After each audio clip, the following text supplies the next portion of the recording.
یہ ریڈیو صدائے حریت جموں و کشمیر ہے۔ مقبوضہ کشمیر کے بارے میں اہم خبریں سنیے۔ مقبوضہ وادی میں بھارتی جبری پابندیوں کو آج 41واں روز ہے۔ مقبوضہ کشمیر میں 5 اگست سے لینڈ لائن، موبائل فون اور انٹرنیٹ سروس مسلسل بند ہے۔ کشمیر میڈیا سروس کے مطابق وادی میں ٹیلی کام سیکٹر کو ایک ماہ میں 90 کروڑ کا نقصان برداشت کرنا پڑا ہے۔ بھارتی فوج اب تک 11,000 سے زائد کشمیریوں کو گرفتار کر چکی ہے۔ پاکستانی وزیر اعظم عمران خان نے کہا ہے کہ کشمیریوں کے لیے پاکستان ہر حد تک جائے گا۔ وزیر اعظم عمران خان نے الجزیرہ ٹی وی کو انٹرویو دیتے ہوئے کہا ہے کہ کوئی عقل مند شخص ایٹمی جنگ کی بات نہیں کر سکتا۔ دو جوہری ممالک میں ایسی لڑائی کا تصور بھی خوفناک ہے۔ دنیا مقبوضہ وادی میں مظالم کا نوٹس لے۔ پاکستانی وزیر خارجہ شاہ محمود قریشی نے کہا ہے کہ بھارت کے جھوٹے بیانے کی کلی کھل رہی ہے۔ مقبوضہ کشمیر پہلی دفعہ یورپی پارلیمنٹ میں بطور ایجنڈا زیر بحث آئے گا۔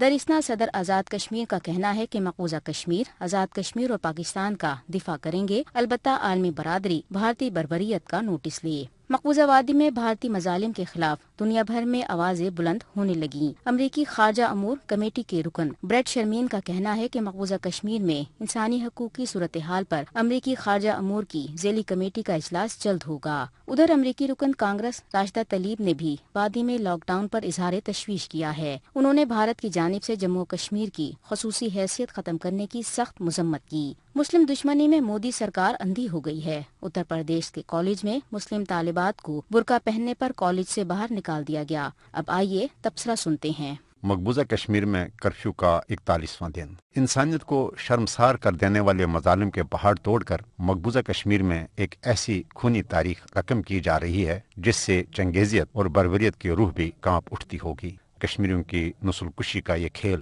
اس انداز سے کھیلا جا رہا ہے کہ جیسے دنیا کے اس خطے میں انسان نہیں بلکہ جانور رہتے ہیں۔